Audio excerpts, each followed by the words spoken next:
to be able to ask your question. I would by inviting Sophie Mokoena, SABC, South Africa, to ask the first question. Sophie? Hello, in South Africa. I just want to find out from the panel.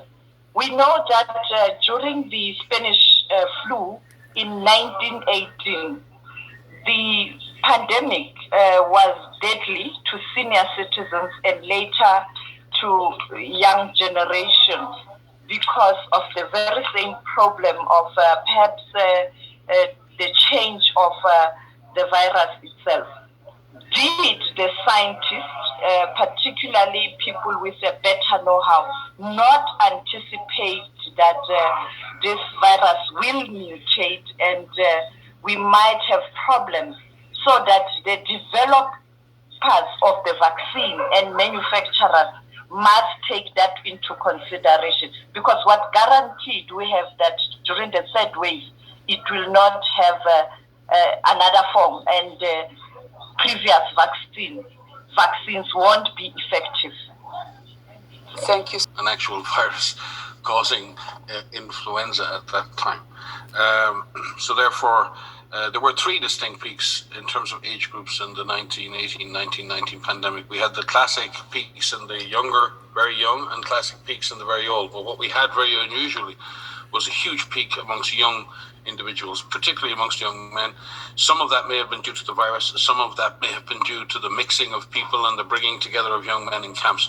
But it was a fulminant disease that killed very, very quickly and had that very distinct shape.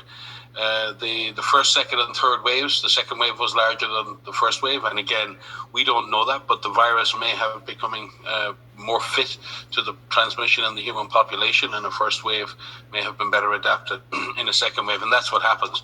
Flu viruses adapt and they evolve over time, and you see that every year as we change the vaccine strain. Every year, the strains that are in the vaccine, we look at the predominant strains, the most successful strains that are circulating, and the ones that are causing clinical illness. We track the epidemiology of the viruses, we track the type of the viruses, we track the proteins on the surface of the cells, we track their genetic sequences, and every year we're able to give clear instructions to manufacturers on how to adapt influenza vaccines. I think with the same kind of approach here, with the same sort of diligence, both in epidemiology, in genetic sequencing, and in doing the observational and other studies we're going to need to do to understand vaccine efficacy, I believe we can track this virus. We have the tools that they did not have in 1918 or 19, and we have the means to adapt and be flexible and react to what we see. So I'm confident that if the scientific, public health, and governmental worlds come together, we can have a strategy that will adequately adapt to the emergence of variants. Over time, and it is getting stronger over time. So as this is the first coronavirus pandemic the world has ever seen, we have established surveillance systems around the world, as you know, looking for where the virus is by tracking individuals who are infected with this virus.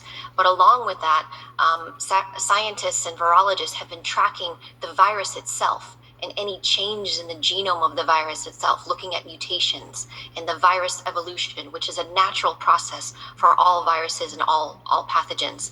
And what we've been doing through our virus evolution network and our laboratory network, and through the improvements of genomic sequencing around the world, countries have been sequencing viruses in their countries, and they have been sharing those viruses on publicly available platforms like GISAID and others, so that the changes in the virus can be evaluated, they can be studied, and that we can determine what they mean.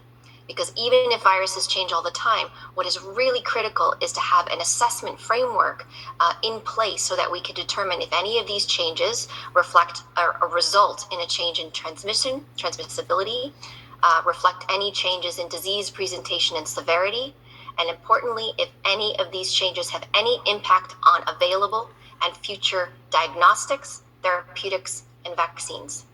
In recognizing that this was important for us to be monitoring, we formulated our virus evolution working group in June to have an assessment framework to determine what studies were necessary in the lab, where we could look at specific mutations, but also variants of interest because we need to determine which ones of those are important to become variants of concern. And now what we're looking to is building on existing systems like we have for influenza. How do we take the knowledge of the way that these vaccines behave in terms of the neutralizing response and in terms of the impact of these vaccines, but not only vaccines, also therapeutics and diagnostics, to say this is important and therefore there may be a change necessary for the vaccines. So that is a process and a mechanism that is being enhanced, as the Director General said in his speech today. But again, we're not starting from scratch. This is what scientists do. It requires a robust framework to detect these mutations and variants. It requires strong collaboration across scientists and labs